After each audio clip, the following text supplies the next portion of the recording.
Hi everybody, I'm Kaye Elliott and I'm Director of High-End TV, which essentially means I look after the High-End TV Skills Fund at ScreenSkills, and that essentially is investment that's entirely made up of industry funds, and therefore, and quite rightly, all of our investments are made via industry. So we don't make the decisions at ScreenSkills, we do that through our industry working group. So it means that our money goes absolutely where it should do, where industry see the best place for it. So within that, obviously we invest in a whole host of different investments and activity.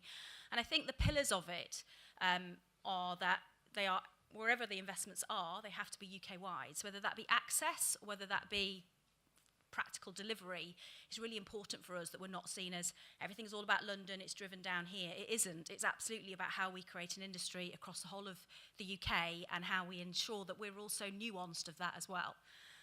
So in the last financial year, we spent about £3.2 million of skills fund investment, as I say, on skills.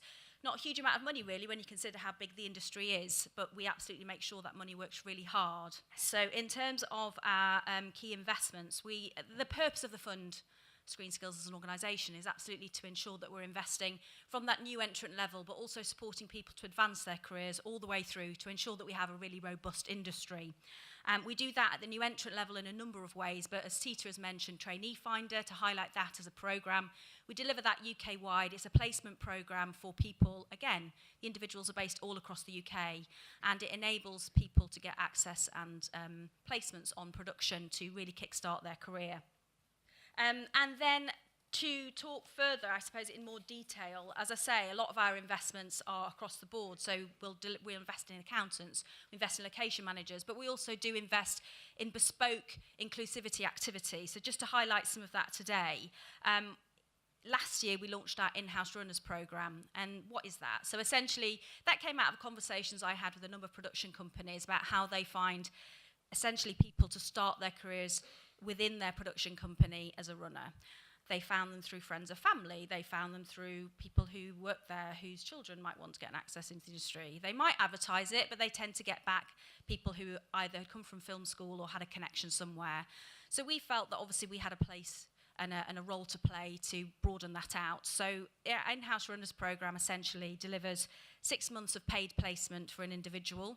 It's 50-50% paid by us and by the production company. We reach out to our UK-wide network of organisations that work with individuals who they feel are the people who should be put forward, who should get an opportunity. They don't have to have been to film school, they don't have to have been to university. Who are those people that need that break? And I think most crucially, we also provide travel and accommodation support as well, because as you can imagine, you've got that great opportunity, you're based in Birmingham, the opportunity's in London, how are you going to afford that? So I think that's really crucial when we look at the investments and the work that we do, that it can be incredibly difficult to start your career if you don't have any money to kind of kickstart that. How do you do that if production isn't on your doorstep? So that's the in-house runners programme. And then also we deliver our first break programme, which is a pilot programme which we're running this year for the first time, which we're running with broadcasters and also with some major production houses, which will deliver initially in Leeds, Manchester and Watford. And First Break essentially is an entry access inclusivity programme about local delivery, people achieving opportunities on their doorstep, practically.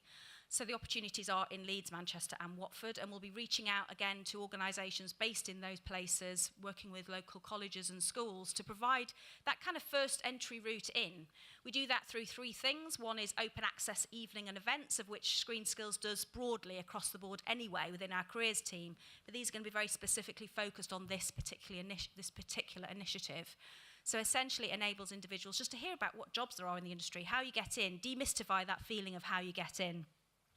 That'll then be followed up with 3-day boot camps, which is a more intensive, practical, hands-on, a bit more experience for you. And then following that, 16 of those are chosen to receive 3 weeks of paid job shadowing. So it's not placements, but it's job shadowing, just to give them that taster and entry route in. And all of the individuals throughout all of the programmes will also then be supported with signposting. What's next for you? It's not just a case of, oh, lovely, you've been on it, bye. How can we continue to kind of have a conversation with you to help you progress? And then finally, to talk about for high-end TV particularly, is our leadership and management course, of which some of the elements of that you will hear about today, as Sita has mentioned in our unconscious bias session. We leadership management essentially came out of one of our industry working groups, and the purpose of that was about people might be really great at their jobs, they might be, you know, amazing as a line producer or whatever role they're doing, but have they ever actually had any training in managing people? So therefore, as you know, I'm sure a lot of you will be testament to, production crews can be a bit chaotic, maybe not feel that professional from a HR point of view. So this training is half day. Any production can take it up who's paying into the High-End TV Skills Fund. They can receive the training on their production shoot, and we come to you, half day of training about how to be a good manager, essentially. What are the management practices you should be enabling for your crews? And also, how do you recognise unconscious bias? And again, I'll see to mention there's a session on it today, but I think it's so very crucial to look at that in terms of your future recruitment processes, to be really cognizant of how you might be hiring in your own image and not aware that you're doing so. So it's massively important that we talk about that. And then obviously also more practical things about dealing with bullying and harassment, the whole purpose of which really is to ensure that that whole crew feels more professional, has a much more professional response, and therefore, hopefully going forward, the whole crew has a better experience, so what's not to love? And then finally, just to talk about our Unscripted TV Fund as well. So there's an Unscripted Fund which runs very similarly through industry contribution, and there's two things there's particularly funding at the moment that are focused on inclusivity. One is our diversity awareness training, which provides skills for people responsible in recruiting to help them be more supportive of those who may have disabilities. And then secondly, as part of our bigger, broader bursary fund, of which is across the whole organisation, the Unscripted TV Fund have a bespoke fund which is specifically focused on diversity. So it's open now, it's on our website, and it's welcoming applications from individuals from underrepresented groups. So please do check that out. And indeed, everything we've talked about, I've kind of cantered through it because of timing, but in terms of the availability of things that we have open, you know, please do check them out on our website. I'll hand you over to Gareth.